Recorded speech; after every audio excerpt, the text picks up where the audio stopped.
यह आंकड़ा है 11:39 तक का।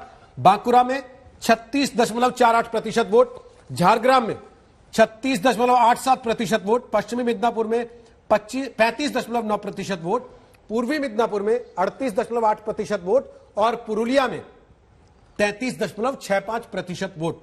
यह 11:39 तक का आंकड़ा बंगाल में पहले चरण का आ चुका है। काफी तेज रफ्तार से वोटिंग हो रही है। अनुपम हमारे साथ है इस मिदनापुर से, पूर्वी मिदनापुर से।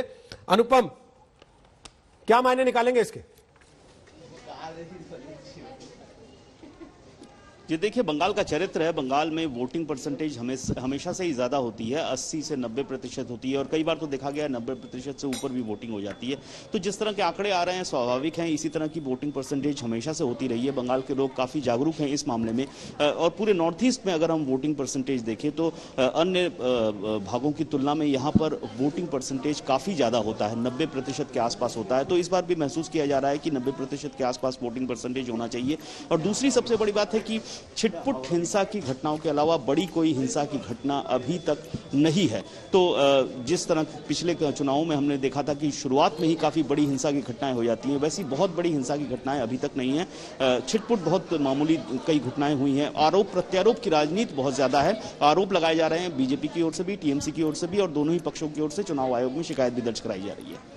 जी, लेकिन एक तरफ यह कहना कि राजनीतिक हिंसा है, लोगों में खौफ है, और दूसरी तरफ वोट परसेंटेज का पूरी तरह से अप्रभावित रहना, इन तमाम चीजों के बावजूद यह क्या संदेश देता है अनुपम?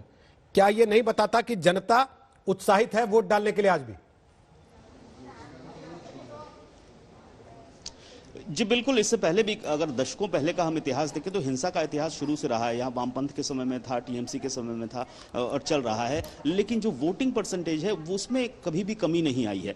वोट आदमी अपना देना चाहता है। एकमात्र पंचायत चुनाव में ऐसा हुआ था कि जब लोग वोट नहीं दे पाए थे तो नौबत कोर्ट तक पहुंची थी, व्हाट्सएप तक पहुंची थी। तो ये एक बार ही ऐसा हुआ है। लेकिन जितनी भी वारदातें हो, जितनी भी हिंसा हो, जो वोटिंग परसेंटेज होती है उस पर कुछ खास असर नहीं होता है। और इसी को प्रभावित करने के लिए जो हिंसा की घटनाएं होती हैं वो होती रही हैं, लेकिन बहुत ज्यादा इसमें कामयाबी जो अराजक तत्व हैं उनको कभी नहीं मिली। पिछला अगर इतिहास हम खंगाले तब भी उनको नहीं मिली और आज का इतिहास हम देखें तब भी उनको नहीं मिली है। तो जो मतदाता है काफी जागरूक है, अपना वोट शुरू में सुबह ही डालने की कोशिश करता है। और ट्रेंड यही रहा है कि सुबह से जो लंबी कतारें, लंबी लाइनें हम देखते हैं उसका एक मायने यही है कि जितनी देर होगी हिंसा की घटनाएं बढ़ने की आशंका हो सकती है। इसलिए लोग चाहते हैं सुबह ही अपना वोट देते हैं और खासतौर पर महिलाओं की संख्या इस बार 50% के आसपास है और उन्होंने सुबह से ही वोट डालना शुरू कर दिया है। चलिए, महिला मतदाता ही तय करेंगे अगर महिला मुख्यमंत्री की किस्मत। और यह भी कहा जाता है कि प्रधानमंत्री नरेंद्र मोदी की लोकप्रियता महिला वोटरों में ज्यादा है, क्योंकि ज्यादातर केंद्र सरकार की स्कीम्स जो हैं